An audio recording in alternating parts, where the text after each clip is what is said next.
नमस्कार sir. Good noon everyone. कुछ दिन पहले हम सब जिंदगी की आपाधापी में दौड़ रहे थे और अपने आप को और अपने परिवार को फाइनेंशियली सुरक्षित कर रहे थे और समझ भी रहे थे। अचानक एक तूफान आया जिसका नाम था कोरोना, कोविड-19, और हम सबको घर में लॉकडाउन कर बैठा दिया। क्या किसी ने सोचा था हम 2 महीने घर में बंद बैठ जाएंगे और हमारे मजदूर भाई सड़कों पर पैदल ही अपने घर की तरफ चलने को मजबूर हो जाएंगे? हमारा युवा, our youth, confused in dilemma. Education system has also suffered a lot. Exams, internship, jobs, placement, future. Has anyone thought what our youth is undergoing? The students are confused. Good afternoon, everyone. I, Mona Puri, on behalf of United Group of Institutions, Greater Noida and Allahabad, welcome you all on a much-awaited interactive session with Super 30 fame Anand Kumar sir. In the major adversities of life, not able to pursue education at Cambridge, he did not give up. New York Magazine, Times Magazine, Monocle Magazine में भी उनके बारे में लिखा गया। उनके programme super 30 की सराहना की गई। Amitabh Bachchan took tips from Anand sir for his film. He received praise from United States President Barack Obama's special envoy, Rashid Hussain, who termed it the best institute in the country. A super hit blockbuster biopic of Anand sir was released in July 2019, directed by Vikas Behel. Bollywood superstar Hrithik Roshan acted in it and played his role. The movie showed the glimpse of his life full of adversities, struggle, but still he moved on and with a greater zeal. Sir की movie देखकर, sir के struggle के बारे में पढ़कर कुछ पंक्तियां बोलने का मन करता है। किस्मत से लड़ने का भी एक अलग मजा है। किस्मत से लड़ने का भी एक अलग मजा है। ये मुझे जीतने नहीं देती और मैं हार मानता नहीं। इस लॉकडाउन में भी सर ने, मैंने देखा कि प्रतिकूल स्थिति में भी सर ने उसको अनुकूल कर दिया। उन्होंने अपने फेसबुक पेज पर बच्चों को रोज एक नया सवाल दिया, फिर बच्चों की कहानी भी लिखी और यहाँ तक कि articles in Dainik Bhaskar and Navbharat Times also.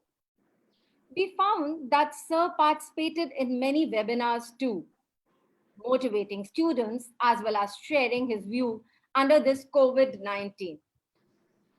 And we requested Anand sir to join us in this program. Anand sir has visited the college campus of United many times, and he's more of a family to us, and especially a guide and a mentor to me. Thanks a lot, sir, for accepting the invitation and giving your valuable time. We welcome you, sir, on behalf of the whole United family as well as the Gulatis. Sir, आज इस मंच पर हम आपसे ये जानना चाहते हैं कि जब अचानक जनता कर्फ्यू लागू हुआ और हमारे पीएम ने उसके बाद आगे घोषणा की कि लॉकडाउन विल कंटिन्यू, सबसे पहले आपके जहन में क्या बात आई?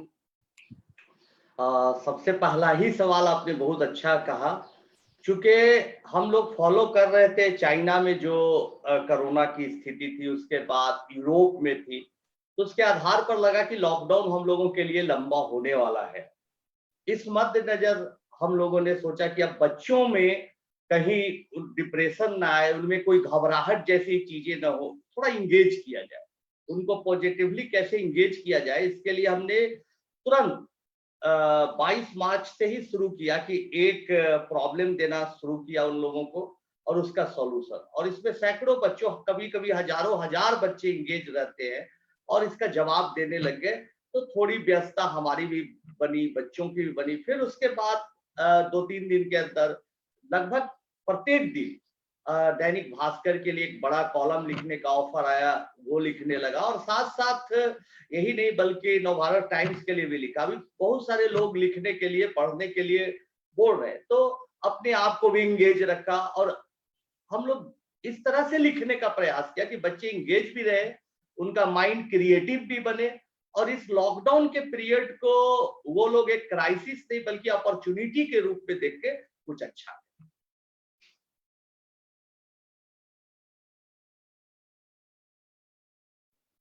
So we have few questions over here as the parents have joined and we are going live on FB. One of the parent is asking that how should we keep ourselves motivated, and first of all the बच्चे भी हैं वो भी बहुत जल्दी frustrate हो रहे हैं, कभी पढ़ने का मन कर रहा है, कभी नहीं पढ़ने का मन कर रहा है, कभी पूरे समय लेटे रहने का, बिकॉज आगे उनको समझ नहीं आ रहा। तो इसमें आप क्या बोलना चाहेंगे? How should we motivate the students? बच्चे दरअसल में वास्तविकता है कि बच्चे अब बहुत दिनों से स्कूल नहीं जा रहे हैं। कल की बात बता रहे हैं, कल अचानक हमारे मन में भी ख्याल आया कि शाम हुई जैसे ही, कह रहे जाना है ब्लैक बोर्ड पर पढ़ाना है बच्चों को, तो बच्चों के लिए तो और भी एडजस्ट करना मुश्किल है अपने माइंड को। तो लेकिन उनको ये बात की समझ होनी चाहिए, उनके पेरेंट्स को भी समझ होनी चाहिए, पेरेंट्स को समझाना चाहिए कि ऐसे तो बच्चे बेचारे क्लास 1 से, नर्सरी से लेके अभी तक जिस भी क्लास में है बिजी रहते थे। दिन में स्कूल, शाम को ट्यूशन वाले सर आ गए या बच्चा कोचिंग सेंटर पर चल गया, बेचारा अपना कुछ कर ही नहीं पाता था। उसके बाद भी माता पिता कभी कराटे क्लास, कभी म्यूजिक क्लास, बेचारा क्लास ही करते करते परेशान हो जाता था। लेकिन गर्मी की छुट्टी आती थी तो बच्चा रिलैक्स हो जाता था, मम्मी पापा के साथ घूमने जाता था, सारी चीजें बंद हो गई। तो अभी सबसे अच्छा वक्त है कुछ क्रिएटिव करने का, कुछ नया इनोवेटिव करने का। तो हर बच्चे में कुछ ना कुछ नए करने की क्षमता होती है, कुछ नया करने का चाहत होती है, कुछ आर्टिकल्स लिखे, कुछ नया साइंटिफिक मॉडल बनाए, कुछ नया करे। कुछ ना हो तो अपने जो पहले पढ़ाई हो चुकी है उसका रिवीजन करे, सेल्फ स्टडी करे।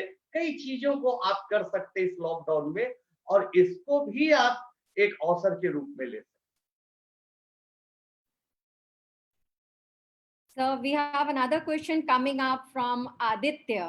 He is asking that अगर हम कुछ भी चीज याद करते हैं बट उसको हम बहुत जल्दी भूल जाते हैं, तो व्हाट इज योर मंत्रा कि किसी भी चीज को याद रखना और हमेशा के लिए वो हमारे जैसे एक छवि छप सी जाए? How do you take it forward for the students? अच्छा, हम लोग अपने बारे में सोचे, सब लोग जो भी हमको सुन रहे अपने अपने बारे में सोचते। पढ़ाई की तो बात छोड़ दी, जीवन में कौन ऐसी घटना है जो आज तक मुझे याद है? बहुत सारी बचपन में घटनाएं हैं जो भूल जाते हैं, कभी कभी याद आती हैं। कुछ घटनाएं तो कभी याद नहीं आती, कुछ घटनाएं हमेशा याद आती है। तो हर तरह की घटना है। तो अगर आप कितने गहरे आपके दिमाग पर उस घटना ने प्रभाव डाला है, वो समय ने प्रभाव डाला, ये बड़ा इंपॉर्टेंट है। इसलिए जब कोई कॉन्सेप्ट को समझते हैं तो अच्छे ढंग से समझते हैं, उसको एकदम विजुलाइज करिए। जैसे अभी हम फेसबुक पर लिख रहे थे, कुछ एक बच्चा बड़ा अच्छा पुराना बोला कि सर हम लोग जब डेली आप पढ़ाते थे तो बोलते थे हर क्लास में कि देखो ये 1.5 घंटे का क्लास है, इस 1.5 घंटे के क्लास के बाद जब तुम घर लौटोगे, यहाँ से बाहर जाओगे, तो सोचो आज हमने क्या सीखा। तो बच्चा बोलता था हाँ हमने बहुत कुछ सीखा, बहुत अच्छा सीखा। तो बच्चों को हम लोग सिखाते थे हाउ एंड व्हाई, कैसे आप हाउ एंड व्हाई सीख सकते हैं किसी सब्जेक्ट का, किसी फार्मूले का। अब जब तक उसके किसी फार्मूले का 2-3 तरीके से आप प्रूफ नहीं समझेंगे, उसके एप्लीकेशन को नहीं समझेंगे, ग्राफिकल मेथड से विजुलाइज नहीं करेंगे, हर चीज का पिक्चर जब तक माइंड में नहीं आएगा तब तक आप चीजों को नहीं समझेंगे, और वो आपकी अमिट छाप उसी समय बनेगी जब आप चीजों को अच्छे से समझेंगे। बावजूद कोई घटना आप जीवन में देखिए कि आपके दिमाग में बार बार आती है तो रिवीजन होता है। मान लीजिए घटना कितनी भी गंभीर हो, लेकिन जीवन में 1-2 बार ही वो याद है तो भूल जाइएगा। तो अगर घटनाएं बार बार रिपीट होती है, जीवन में बार बार आती है, तो रिवीजन भी होता है। तो घटनाओं को समझने के लिए, उसी तरह से कॉन्सेप्ट को समझने के लिए, कॉन्सेप्ट अच्छे से समझिए, विस्तार रूप से समझिए, आम जीवन से जोड़ते हुए समझिए, और साथ साथ अक्सर आप रिवीजन करते रहिए, चीजें कभी भी नहीं भूलेंगे। Thank you, sir.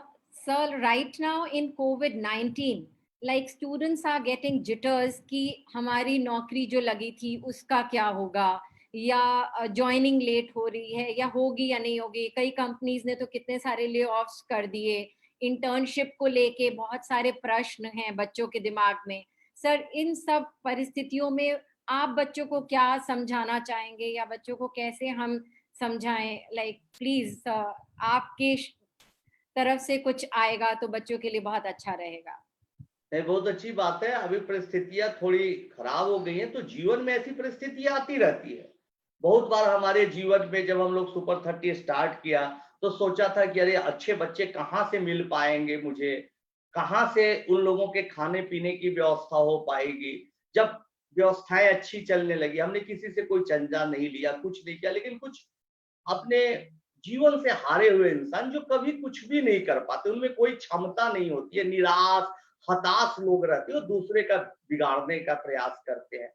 तो वैसे लोग मुझे भी परेशान किया, हमारे भाई पर हमला किया, हम पर हमला किया। कई ऐसे हमले लगातार होते गए हम पर। कई परेशानियां आई, केस मुकदमे में फंसाने का प्रयास किया गया। लेकिन मुझे पता था कि अगर आप अपना काम अच्छे तरीके से करेंगे तो समस्याएं ज्यादा दिन नहीं टिकेंगी और कुछ नए अवसर भी मिलेंगे। नए अवसर मिले, कैम्ब्रिज में एडमिशन था, नहीं जा पाए, तो आज कैम्ब्रिज में एडमिशन मिलता, वहां पढ़ के कहीं किसी ब्रिटेन के या यूएस की यूनिवर्सिटी में पढ़ाते होते।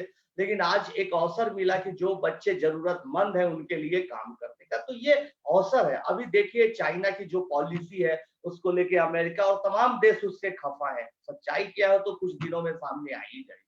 इससे बहुत बड़ी बड़ी कंपनियां आप चाह रहे हैं कि नहीं, चाइना में जो प्लांट था, चाहे आप कैनन कैमरा से लेके आप यूनिक्लो पैंट शर्ट का प्लांट देखिए, जापानीज कंपनी का, सब चाइना में मैन्युफैक्चर होता था। सब धीरे धीरे इंडिया आने के लिए सोच रहे हैं क्योंकि यहाँ मैन पावर है, यहाँ यूथ है, तो इंडिया में और भी संभावनाएं बढ़ेगी। अभी लोग हमसे ये भी सवाल पूछते हैं कि इंजीनियरिंग का क्या फ्यूचर है, इंजीनियरिंग में कैरियर है या नहीं।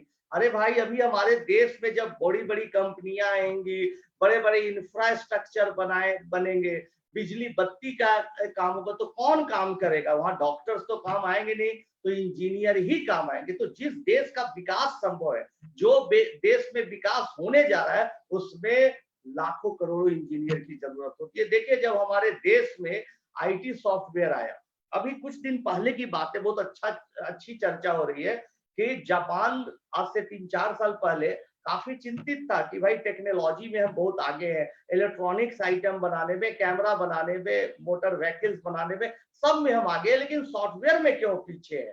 तो उसकी एक टीम आके पूरे अच्छे से रिसर्च की और पूरे देश का भ्रमण किया। 10 लोग थे और उस दरमियान उन्होंने मुलाकात के अजीम जी प्रेम से, फिर उसके बाद मुलाकात के इन्फोसिस के हेड से, सभी लोगों से, नारायण मूर्ति साहब से, सबसे मुलाकात की। आईआईटी गए, हम लोगों से भी मुलाकात की और उन्होंने एक फिल्म बनाई जो एनएचके जापान चैनल पर फिल्म चली। उस फिल्म में ही दिखाया गया कि इंडिया का नया उदय हुआ है जिसमें हजारों लाखों लाख इंजीनियर्स की जरूरत पड़ी है।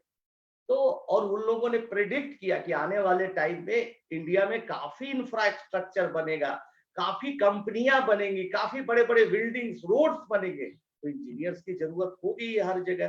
तो इंजीनियरिंग में हमेशा संभावना बनी रहेगी, ये आप मान के चले। और लाइफ में भी जब नई कंपनी आएंगी तो संभावना आएंगे, तो अभी हो सके थोड़ा देर लगे, 1-2 साल लगे, नई कंपनी आएंगी, एस्टेब्लिश करेंगे, लेकिन अभी भी आप कुछ कर सकते हैं। ऐसा नहीं है, अपने आप कुछ क्रिएटिव काम जैसे हमने करने के लिए कहा, कुछ आर्टिकल्स लिखना, कुछ मॉडल तैयार करना, कुछ कॉन्सेप्ट तैयार करना, नए तरह का मास्क बनाना, नए तरह का सैनिटाइजर कैसे कम दाम में बन सकता है। अभी आजकल खबरें आ रही है कि आईआईटी के स्टूडेंट बना रहे हैं वेंटिलेटर बनाना, तो बहुत सारी चीजें हैं। अभी टेक्नोलॉजी से हम लोग लाइव कर रहे हैं, जूम का उपयोग है, जूम जैसा सॉफ्टवेयर, कम दाम में सॉफ्टवेयर, न जाने कितने संभावनाएं हैं। ये आपको एक मौका दिया गया है प्रकृति के तहत, आप इसका उपयोग करिए और अच्छा करिए। हम लोग भी अपने आप को बिजी कर दे, पहले क्लासरूम में जाते थे, पढ़ाते थे, घूम घूम के देश विदेश में लेक्चर देते थे, अब वेबिनार की ही जगह लेक्चर दे रहे हैं। कंप्यूटर के द्वारा ही कुछ पढ़ा रहे हैं और आने वाले टाइम में एक बड़ा वेबसाइट भी बना रहे हैं जिसमें आप लोगों तक उसके जरिए पहुंच जाए। मैक्सिमम फर्स्ट वीक ऑफ हम लोग जून तक में उस वेबसाइट को लॉन्च करें। सर, आपने काफी प्रश्नों का जवाब इसी में दे दिया, परंतु इसमें आपने जैसे अभी बताया कि यस, इन एडवर्सिटीज में भी अपॉर्चुनिटीज है। मैं आपको यहाँ बताना चाहूंगी कि इलाहाबाद कैंपस में हमने कल ही ये जो फ्यूमिगेशन का टनल है, सैनिटाइजेशन का जो टनल है, इलाहाबाद कैंपस में फार्मेसी और ऑटोमेशन डिपार्टमेंट में अपने आप हमने हमारे कॉलेज के सारे teachers, faculty, they are so well equipped and so talented that they have done it themselves. And कल ही उसको स्टार्ट करने की कोशिश की, कल हमने वीडियो भी उसका देखा है। तो हम बताना चाहेंगे यस, आपसे इंस्पायर होके, एंड जैसे आप बता रहे हैं कि हम ही बैठे बैठे कुछ आपस में सोचेंगे, कुछ करेंगे तो जरूर कहीं ना कहीं जरूर पहुंचेंगे। सर, एक बच्चा हमारे साथ जुड़ा हुआ है जो सागर झा, वो जानना चाहता है कि आपको सुपर 30 स्टार्ट करने की इंस्पिरेशन कहाँ से मिली, आपने क्या आया आपके माइंड में जो आपने सुपर 30 स्टार्ट किया? अब ये सवाल तो बड़ा पुराना हो चुका है और हर हफ्ते में एक बार दो बार मुझे ही देखने को मिलता है कि भाई स्टार गोल्ड पर, स्टार गोल्ड 2, क्या क्या चैनल्स है, स्टार ग्रुप के उस पर सुपर 30 फिल्म आती ही रहती है। और इस लॉकडाउन में ऐसे ऐसे लोगों ने फिल्म देखा जो बहुत व्यस्त थे। शुरुआती 15-20 दिन के लॉकडाउन में बहुत बड़े बड़े अधिकारी, बिजनेसमैन, सब ने फोन किया कि सर जाने अनजाने में टीवी खोला, आपका फिल्म आ रही थी, देखिए। तो आप अभी एक और गुड न्यूज दे आप लोग के माध्यम से कि अभी जो सुपर 30 फिल्म है हम लोगों की, हॉट स्टार पर सबसे ज्यादा देखे जाने वाली इस लॉकडाउन में फिल्म है। तो सब लोगों ने फिल्म देखा। फिल्म में कहानी दिखाई गई है कि कैसे मैथमेटिक्स में मेरा इंटरेस्ट था, कैसे मैं जाया करता था बनारस पढ़ने के लिए। वहां मेरा छोटा भाई जो सुपर 30 को पढ़ाने में, उसको आगे चलाने में काफी साथ दिया। उस समय वायलिन सीखता था, तो उसी के हॉस्टल में जमीन पर सो जाते थे हम लोग, उसी के साथ रहते थे और दोनों भाइयों का प्रेम बना रहा उसी समय से। और पढ़ते पढ़ते कुछ मैथमेटिक्स में नया फार्मूला, कुछ प्रॉब्लम्स, कुछ आर्टिकल्स बाहर के जर्नल्स में पब्लिश हुआ। उसके बेसिस पर मैंने कैम्ब्रिज में अप्लाई किया और कैम्ब्रिज से ऑफर आया। तो जब कैम्ब्रिज से ऑफर आया तो हमारे पास इतने पैसे नहीं थे, हमारे पिताजी पोस्टल एम्प्लॉय हैं, थे, आप देखा फिल्मों में। तो उस तरह से उनके पास इतनी आमदनी नहीं थी कि हवाई जहाज का टिकट भी कटा सके। तो नहीं हो सका कुछ भी इंतजाम, कोई व्यवस्था नहीं हो सकी। ऐसी स्थिति में पिताजी का सडन डेथ हो गई। ये सब बातों के टेंशन के चलते, हालांकि हमारी माता जी या मेरा भाई या सब लोग बहुत समझाते थे हम लोग के, पिताजी आप मत सोचिए, लेकिन पिताजी की बहुत इच्छा थी कि बेटा कैम्ब्रिज में पढ़े, आगे जीवन में जाए। जब उनका सडन डेथ हो गया तब माँ पापड़ बनाने लगी और हम लोग दोनों भाई उसको घूम घूम कर बेचे। तो परनों से बातचीत होते रहती थी। तो उसी समय आइडिया आया बहुत सारे गरीब बच्चों से मिलने के बाद कि नहीं, कुछ दिन कुछ कोचिंग सेंटर्स में भी पढ़ाया कि नहीं, कोचिंग सेंटर्स पर अमीर बच्चों को पढ़ाने के लिए तो बहुत सारे लोग हैं, ऐसे बच्चों को पढ़ाया जाए जिनके पास सुविधा और संसाधन भी है। तब परमा कहा कि ठीक है, पढ़ाने के अलावा जो भी जिम्मेवारियां होंगी मैं देखूंगा। माता जी खाना बनाने के लिए तैयार होंगी और ये सिलसिला जैसे आपने फिल्म में देखा लगभग ऑलमोस्ट वैसे ही चला। सही कह रहे हैं सर, फिल्म में बहुत अच्छी तरह से दर्शाया गया, बट जब बच्चों के प्रश्न आते हैं ना, तो वो हमें लेने जरूर पड़ते हैं। Sir, after this COVID-19, what do you feel, what is the future of education system? देखिए, कोविड-19 के बाद चीजें बदल जाएंगी और इस जैसे हमारी फिल्म में बोला गया कि भाई विपत्ति में ही आविष्कार का जन्म होता है। तो अभी जो विपत्ति है उसमें जूम के हम लोग फैमिलियर हो गए हैं, ऑनलाइन क्लासेस के फैमिलियर ज्यादा हो गए, पहले से चल रहा था। तो धीरे धीरे चीजें बदलेंगी और ये अच्छी बात है कि हम लोगों को वर्ल्ड क्लास के टीचर से दुनिया में आप कहीं भी बैठे हैं पढ़ने का मौका मिलेगा। तो टेक्नोलॉजी के उपयोग से हम लोग एक दूसरे को करीब होंगे और नॉलेज शेयरिंग बढ़ेगा। ये बहुत अच्छी बात हो रही है, बहुत अच्छा है, इसका हम लोग भविष्य में लाभ। सर, सेम प्रश्न राहुल जी ने अपने बिजनेस का फ्यूचर के बारे में, जैसे मैंने पूछा एजुकेशन का, तो people are worried about businesses also, that 2 months हो गए हैं और सब अपने घर में बैठे हुए हैं, अब आगे जाएंगे, अब तो धीरे धीरे खुल भी रहा है, but what do you see as the future of India? नहीं, बहुत अच्छा सवाल है। देखिए भाई, हर लोगों का, चाहे वो स्कूल हो, चाहे कॉलेज हो, चाहे बिजनेस हो, हर चीजें का आने वाला सवेरा सुहाना ही होगा।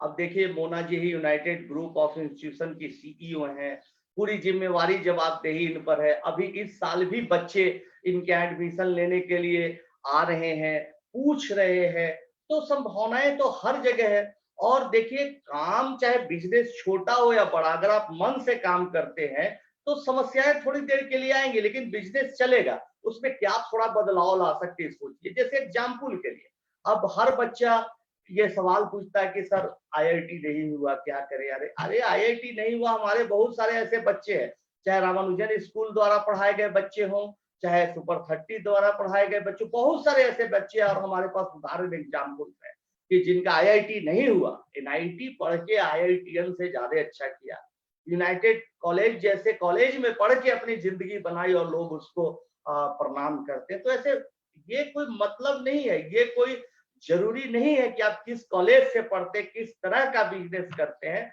अगर आप में जुनून है कुछ अच्छा करने का, कठिन परिस्थितियों से भी लड़ने का, तो धारा के विरुद्ध बहते हुए पत्थर का सीना आप तोड़कर प्रकट हो सकते हैं, लोगों को दिखा सकते हैं कि आप में कुवत है। सर, आपसे जब भी मुलाकात होती है या बात होती है, ऐसे मोटिवेशनल वो एनर्जी ही डिफरेंट हो जाती है और फिर कुछ कहने की इच्छा भी होती है, जैसे आपने अभी बोला। तो एक बहुत अच्छी पंक्तियां हैं, जिस किसी ने खूब ही लिखा है कि ना पूछो कि मेरी मंजिल कहाँ है, ना पूछो कि मेरी मंजिल कहाँ है, अभी तो सफर का इरादा किया है, ना हारूंगा हौसला उम्र भर, ये मैंने किसी से नहीं खुद से वादा किया है। सो लाइक आपसे मोटिवेट होके, और जब वे you are talking about the education system and the business, the students are also pouring up with the questions. One of the questions coming from Varanasi, एक स्टूडेंट है जो पूछना चाहती है सर कि पढ़ाई के साथ साथ अगर हम दूसरे कॉम्पिटिटिव एग्जाम्स की तैयारी करते हैं तो उनका क्या स्कोप है सर? प्लीज अगर आप कुछ उस बारे में बोलना चाहें तो। पढ़ाई के अलावा देखिए, अगर आपका बेसिक पढ़ाई बहुत अच्छी है तो कोई भी कंपटीशन क्वालिफाई कर सकते हैं। अगर आप एडिशन अच्छा से जानते हैं, सब्ट्रैक्शन अच्छा से जानते हैं, उसका हाउ एंड व्हाई समझे हुए, तो उससे रिलेटेड कोई भी कंपटीशन में जाएंगे, उसका आप जवाब दे सकती है। चाहे आईआईटी का सवाल हो या बैंकिंग का सवाल हो, कोई भी, आपके पास कॉन्सेप्ट कितना है, तो आप अपना जो सिलेबस है, जो पढ़ाई है, उसको अच्छे ढंग से पढ़े, उसको अच्छे से रिहर्सल करे, रिवीजन उसका करे, प्रैक्टिस करे, आप कंपटीशन अपने आप आपका आप क्वालिफाई करें। सर, एक मदर पूछना चाहती है that after your success such a great of super 30, आपकी माँ उनके बारे में पूछ रही हैं कि वो कैसे फील करेंगे। क्योंकि हमेशा ये देखा गया है कि आपके ब्रदर प्रणव कुमार जी भी काफी कुछ आजकल सोशल वर्क कर रहे हैं, और आप दोनों जने भाई पटना बिहार जो मजदूर वहां पहुंच रहे हैं उनको भी हेल्प कर रहे हैं। बट आपकी तरक्की को देख के आपके माता जी का मन, उन्होंने कभी कुछ शेयर किया हो या आपसे कुछ, वो जानना चाहती हैं एक मदर। बहुत अच्छी बात है, माता जी बहुत खुश होती है, उनको बहुत गर्व होता है। लेकिन जब बहुत बड़ी खुशी होती मिलती है तो थोड़ी उदास भी हो जाती है। उनको हमेशा लगता है कि काश पिताजी होते और वो इस खुशी का हिस्सा बनते तो कितनी अच्छी बात होती है। तो उनको कभी न कभी अक्सर ये अफसोस होता है। लेकिन कोई बात नहीं, हम लोग समझाते हैं कि माता जी, ऐसा है कि हर चीजें एक साथ नहीं मिलती है। तो उनको खुशी होती है जब उनके बच्चे अच्छा करते हैं, संघर्ष से लड़ते हैं और जीत मिलती है, तो उनको बहुत खुशी होती है। और आज माता जी का ही आशीर्वाद है, पिताजी के गुजरने के बाद पापड़ बना के देना, हम लोगों के लिए बेचना, खाना बनाना, देख रेख करना, सारा जो कुछ भी हम लोग हैं, माता जी का, हर माँ का योगदान होता है अपने बच्चे पर। इस तरह से हमारी माँ का। Thanks a lot very much sir कि आपने इतना वक्त हमारे लिए स्पेयर किया। द क्वेश्चंस की तो कोई कमी नहीं है, और बच्चे रिपीट बार बार, कभी जेई के लिए टिप्स मांगते हैं, कभी मोटिवेशन के लिए बात करते हैं, कभी कंसंट्रेशन कॉन्सेप्ट, इन सब चीजों की बात करते हैं। और आपने बहुत अच्छा मूवी में भी दिखाया कि कभी भी like medium mode of speaking communication कभी भी इन सब चीजों का मोहताज नहीं है, चाहे आप इंग्लिश बोलें चाहे हिंदी बोलें। तो वो भी प्रश्न आते जाते हैं कि कुछ बच्चे कहते हैं जैसे हम इंग्लिश नहीं बोल पाते हैं, तो इसका तो जवाब साफ आपकी मूवी में भी आ गया है, एंड आपने उसमें इक्वालिटी भी दिखाया है कि लाइक अब उसका बहुत अच्छा एक डायलॉग भी है जो काफी आपके मुंह से अगर वो डायलॉग आ जाए सर तो ज्यादा अच्छा रहेगा, हम बोलेंगे तो शायद इतना अच्छा इम्पैक्ट नहीं रहेगा। चलते चलते हम आखिरी सवाल का जवाब देते हुए एक बात जरूर बताना चाहेंगे आप लोगों को। इस बात को हमेशा आप ख्याल रखिएगा कि अभी क्वेश्चन आंसर का दौर हमेशा चलता रहेगा, और अगर सभी सवालों का जवाब आज ही दिया जाए तो फिर दोबारा इस यूनाइटेड के मंच पर आने का मौका नहीं मिलेगा। इसी बहाने हम लोग मिलते रहेंगे, नए नए सवालों का जवाब देते रहेंगे। और इंग्लिश आए या ना आए, आपके पास पैसा हो या ना हो, इससे कोई फर्क नहीं पड़ता है। आपके पास कितनी उत्सुकता है, आप में कितनी जिज्ञासा है, आप कुछ बड़ा करने के लिए कितना आप में दृढ़ निश्चय, ये डिपेंड करता है। और इसी चीज को फिल्म में दिखाया गया कि अब राजा का बेटा राजा नहीं बनेगा, राजा वही बनेगा जो हकदार हो। धन्यवाद। Thank you very much sir. And आपने जैसे कहा कि प्रश्नों का सिलसिला और मुलाकातों का सिलसिला यही चलता रहेगा। हम पुनः आपसे आग्रह करेंगे दैट प्लीज दोबारा हमें कुछ अपना कीमती वक्त दें। और चलते चलते हम यही कहेंगे कि फूल खिलते रहे जिंदगी की राह में, फूल खिलते रहे जिंदगी की राह में, हंसी चमकती रहे आपकी निगाह में, कदम कदम पर मिले आपको तरक्की की बहार, दिल मांगता है दुआ हम मिलते रहें यूं ही बार बार लगातार। Thank you, sir. Thank you on behalf of United Family as well as the Gulatis. I really want to thank you from the core of my heart for sparing some time for us. Thank you, sir. Thank you. दोबारा मुलाकात जल्दी ही होगी।